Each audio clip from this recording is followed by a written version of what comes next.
నేను చెప్తున్న దాన్ని మీరందరూ మనస్సులో అనుభవం చేయండి. శివ పరమాత్మని యొక్క శక్తితో పంచతత్వాలు ప్రకృతి మాత యొక్క సంపూర్ణ సహయోగముతో ఎవరెవరైతే ఏర్పాట్లు చేస్తున్నారో ప్రతి ఒక్కరికి కూడా ఆ శివ పరమాత్మని యొక్క శక్తి అందుతుంది. ఆ శక్తితో కార్యక్రమాల యొక్క ఏర్పాట్లన్నీ కూడా నిర్విఘ్నంగా విజయవంతంగా ఏర్పాట్లు చేస్తున్నారు. వారి శ్రమకు అనుసారంగా భగవంతుడు సంతోషించి పాద అష్టాసనం అంటే పాదాలు అష్టాలు నేలకు తాకాలి.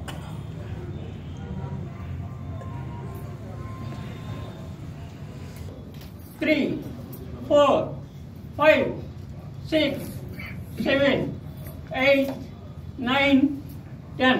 Reverse.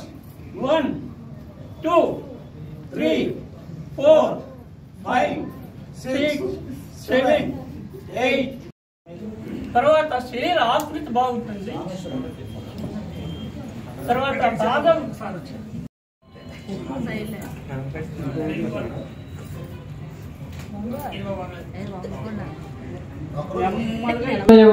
తారీఖున ప్రపంచంలో అన్ని దేశాల వాళ్ళు కూడా తలెత్తి సగర్వంగా భారతదేశం యొక్క యోగాన్ని తెలుసుకునేందుకు మన గౌరవనీయమైనటువంటి ప్రధానమంత్రి శ్రీ మోడీ గారు, నరేంద్ర మోడీ గారు దీన్ని ఈ ప్రతిపాదకలు ప్రపంచవ్యాప్తంగా తీసుకొచ్చారని చెప్పి మేము చాలా గర్వపడుతున్నాము.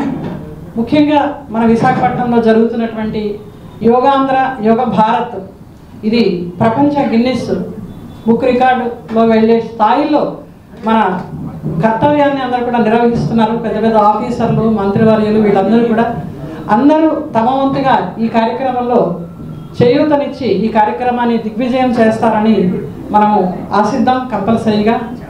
అయితే ప్రపంచ దేశం వాళ్ళకి ఎవరికి కూడా యోగం అనేది తెలీదు. ఎందుకంటే ప్రపంచ దేశాల్లో అందరూ కూడా వాళ్ళు తెలుసుకున్నవన్నీ కూడా ఒక బ్రేక్ డాన్స్ లేదా ఒక జిమ్కి వెళ్ళడం ఇవి పాశ్చాత్య నాగరికత. కానీ భారతదేశంలో మన పూర్వీకులు ఏన్షియంట్ పూర్వజులైనటువంటి మునులు ఋషులు కనిపెట్టినటువంటి ఈ ఆసనాలు ప్రాణాయామాలు ఇవన్నీ కూడా శరీరం లోపలటువంటి అంతర్భాగాలకే కాకుండా శరీరంలో ఉన్నటువంటి ఈ రక్తనాళాలకి రక్త ప్రసరణ స్థితి వాటికి కాకుండా శరీరంలో చర్మం దగ్గర నుంచి కూడా వెంట్రుకల దగ్గర నుంచి కూడా ఆరోగ్యవంతంగా ఉండడానికి 100కి 100 పాళ్ళు కూడా వాళ్ళు ప్రతిపాదించారు. కానీ భారతదేశంలో మనం ఈ విషయాలను ఎక్కువగా సంపూర్ణంగా తెలుసుకోవడానికి ఆ రోజు సైన్స్ లేదు. విస్తృతంగా ఈరోజు మనం సోషల్ మీడియా కానీ ఈ ప్రింట్ అండ్ ఎలక్ట్రానిక్ మీడియాలో కూడా ఈ సందేశాన్ని ఇవ్వడం కోసమే మన భారతదేశ ప్రధానమంత్రి గారు అలాగే గౌరవ చంద్రబాబు నాయుడు గారు కూడా ఈ కార్యక్రమాన్ని గొప్పవాళ్ళు ఏది చేస్తే అది అందరూ కూడా ఆచరిస్తారు, అనుసరిస్తారని శ్రీమద్ భగవద్గీతలో భగవంతుడు తెలియజేశారు. కాబట్టి శ్రేష్ఠ కర్మ అనేది ఒక సామాన్యుని ద్వారా నడిపించాలి, జరిపించాలంటే ఒక గొప్ప వ్యక్తి దానికి ఆదర్శవంతంగా అవ్వాలి. ఇది మనం చూస్తున్నటువంటి కళ్ళెదురకుండా నిదర్శనం ఇది. అయితే యోగాసనాల్లో ముఖ్యంగా అన్నీ వేయలేరు, సమయం లేదని చెప్తున్నారు అందరూ. ఓపిక లేదు, సమయం లేదు, ఆసక్తి లేదని మాత్రం చెప్పడం లేదు. ఆసక్తి చూపిస్తున్నారు కానీ సమయాభావం లేకపోతే శరీరం యొక్క ఓపిక లేని కారణంగా వదిలేస్తున్నారు. కీళ్ళ నొప్పులు, కాళ్ళ నొప్పులతోటి హాస్పిటల్ పాలై సమయాన్ని ధనాన్ని కూడా ఎంతో వెచ్చిస్తూ ఉన్నారు.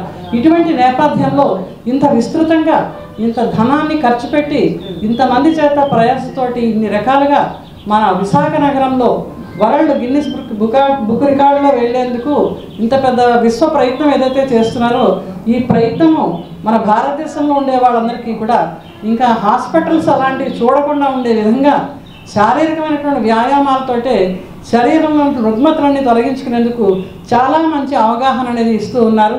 అయితే ఈ అవగాహనను ఒక పాఠ్యాంశంగా స్కూళ్ళల్లో కూడా చిన్నపిల్లల నుంచి అది ప్రవేశపెట్టి నిత్య జీవితంలో దీని దైనందిక జీవితంలో తినడం తాగడానికి మనం ఎంత అయితే ప్రాముఖ్యత ఇస్తున్నామో యోగాసనాలు వేయడము, చెప్పడము, నేర్పించడమే కాకుండా రోజు మనం వేసేందుకు దీన్ని అలవర్చుకుంటే ఇంకా చాలా బాగా మనందరికీ కూడా సహకరిస్తుందని తెలియజేస్తూ ఇప్పటి యోగాంధ్ర పూర్తి స్థాయిలో విజయవంతం కావాలని ఇందుకు పంచశక్తులు కూడా పంచతత్వాలు కూడా సహకారం అందించాలని మరి ఈ కార్యక్రమంలో పాల్గొంటున్న ప్రధాని మోడీ గారి సంకల్పం నెరవేరాలని, అలాగే రాష్ట్ర ముఖ్యమంత్రి నారా చంద్రబాబు నాయుడు గారు, ఉప ముఖ్యమంత్రి పవన్ కళ్యాణ్ గారు, వీళ్ళందరూ కేంద్ర రాష్ట్ర మంత్రులు కూడా రాత్రి ఉన్నతాధికారులు నిద్రాహారాలు మానేసి ఏర్పాట్లు చేస్తున్నారు. రేపటి యోగాంధ్ర కార్యక్రమం పూర్తి స్థాయిలో విజయవంతం కావాలని ఈరోజు బ్రహ్మకుమారీస్ అందరూ కూడా ప్రత్యేకంగా ప్రార్థనలు చేశారు. ఆ పరమశివుడిని ప్రార్థించారు. మరి అలాగే రేపు దాదాపు 5 లక్షల మంది భాగస్వాములు అవుతున్నారు. ఇప్పటికే 2 కోట్ల మందికి పైగా రిజిస్ట్రేషన్ చేయించుకున్నారు. మరి విశ్వ గురువుగా అలాగే ప్రపంచానికి అత్యధిక దేశాల్లో యోగాన్ని పరిచయం చేసిన మన దేశ ప్రధాని మోడీ గారు ఐక్యరాజ్య సమితిలో ఈ బిల్లు ప్రవేశపెట్టినప్పుడు దాదాపు 175 దేశాలు దీన్ని సమర్థించి యోగాంధ్రకు మద్దతు తెలిపాయి. మరి అప్పటి నుంచి కూడా ప్రతి ఏటా క్రమం తప్పకుండా మరి యోగాంధ్ర నిర్వహించుకుంటూ వస్తున్నారు. 11వ అంతర్జాతీయ దినోత్సవ వేడుకలకు మన అందమైన విశాఖ సాగర్ తీరం మరి ప్రత్యేకంగా వేదిక అయింది. అందులో భాగంగా ఈ ఏడాది గిన్నిస్ బుక్ ఆఫ్ రికార్డ్స్లో కూడా మరి చోటు దక్కుతుందంటే మన విశాఖ ప్రజలందరికీ కూడా గర్వకారణం. మరి రాష్ట్రంలోనే ఏ నగరాన్ని ఎంచుకోవాలని ప్రధాని మోడీ గారు మన ముఖ్యమంత్రి గారు తెలియజేయగా, మన ముఖ్యమంత్రి గారు మన విశాఖపై ఉన్న అభిమానంతో మన విశాఖ నగరాన్ని ఇందుకు ప్రత్యేక స్థావరంగా ఏర్పాటు చేశారు. కాబట్టి రేపటి యోగాంధ్ర విజయవంతం కావాలని ప్రార్థన చేసిన బ్రహ్మకుమారీస్ అందరికీ కూడా రామేశ్వరి అక్కయ్య గారికి, అలాగే శివలేల అక్కయ్య గారికి, సోమేశ్వరి అక్కయ్య గారికి, దిల్ రెడ్డి గారికి, అలాగే సన్యాసరావు గారికి. High viewers, Vizag vision channel ని సబ్స్క్రైబ్ చేసుకోండి. మా ఛానల్ అందిస్తున్న జాతీయ అంతర్జాతీయ స్థాయి వార్తా విశేషాలు నోటిఫికేషన్స్ కోసం ఇక్కడ కనిపిస్తున్న బెల్ ఐకాన్ ని క్లిక్ చేయండి.